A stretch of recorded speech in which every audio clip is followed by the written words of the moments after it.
India's first breathing lung transplantation was carried out at Hyderabad's Krishna Institute of Medical Sciences. A team of doctors at this private hospital had been working for the last 6 months to perfect this technology. With 80% of the lung transplants in the country happening here, Hyderabad is emerging as the lung transplant capital for the nation. Uma Sudhir met with the team of doctors for this exclusive chat.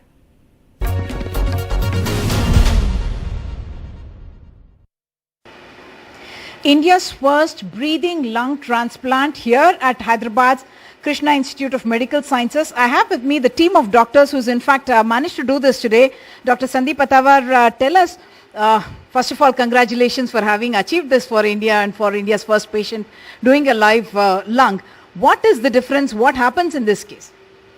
Thank you.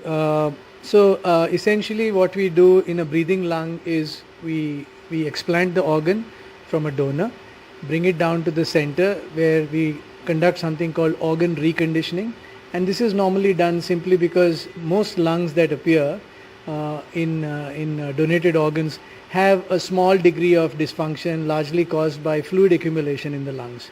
Some of these lungs could also have minor infections in them because these patients are on a ventilator for a couple of days.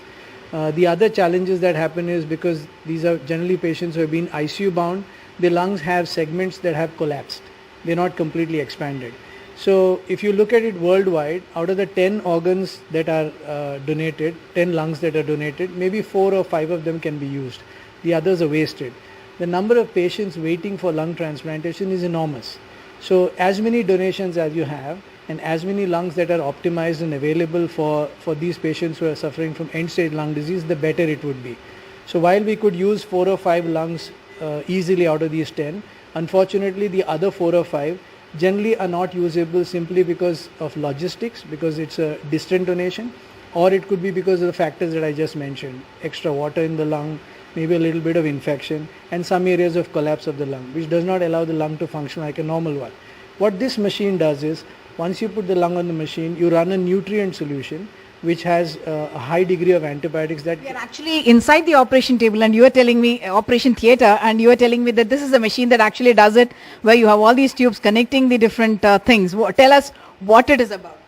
So this is the organ reconditioning box. It's made of Perspex and it is hermetically sealed. What it does, it allows through certain ports, you can see them, tubes going in, tubes going out, and there are a couple of things that allow the perspiration from the lung to then go back into the organ care system. Once all of this is circulated through the organ, small amounts of blood clots are washed out. Areas of the lung that have not been ventilated adequately are expanded using the ventilator. Antibiotics are administered.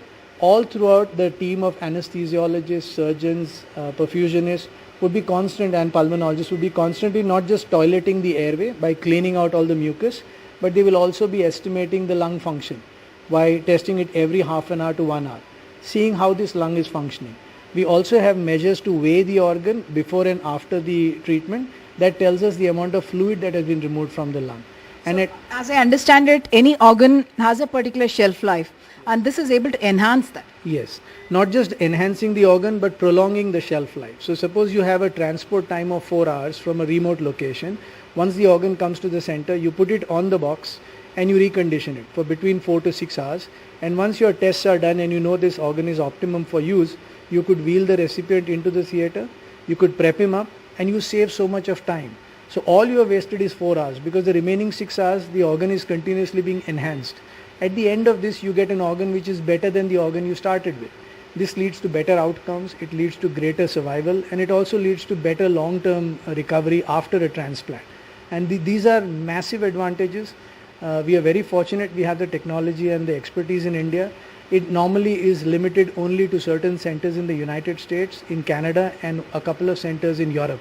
So And I'm not surprised at all that it's happening here at KIMS with this team of doctors, because they actually have done maximum numbers of lung transplant anywhere in the country. 80% of the lung transplants that are happening in the country are happening, in fact, at this particular hospital.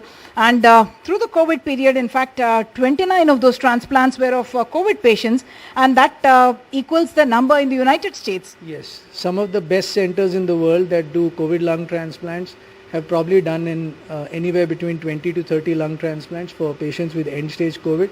We're very fortunate. We have a remarkable team of pulmonologists, anesthesiologists, young surgeons, perfusionists, intensivists, and so on and so forth. So a 50-member team that is completely committed to heart and lung transplantation, and this is what they can achieve. So it is Obviously, the expenses with something like this go up, but saving an organ is invaluable. Tell us about the cost. Yes. So if we look at enhancing the organ, yes, unfortunately it comes with a price. But the good point that we always believe is if there's an organ available in Delhi and that organ has to be utilized for somebody in a southern city or maybe in Hyderabad, the logistics of travel itself sometimes, because of inconvenience and unavailability of flights, you have to charter a flight, which would cost anywhere between 8 to 12 lakhs of rupees. That cost is offset on the organ box. So if you can get a better organ by flying a commercial flight where your costs are limited, you come back to this base center, put it on an organ reconditioning system and enhance the organ. You end up getting a better organ than what you began with. So you have a better outcome. So patients and families who are willing and waiting for an organ transplant do not mind this cost, as long as they get an organ when their near and dear ones deserve one, and an organ of a better quality, leading to a better outcome. So overall, this has expanded the donor pool by nearly 20 to 30%. So universally, when you look at probably 10 lung donations, if you can utilize even 7 of them, that means you probably have a tremendous yield and you have an advantage of helping many patients with end-stage lung disease. Thank you so much, and congratulations to all of you. Make us all so proud.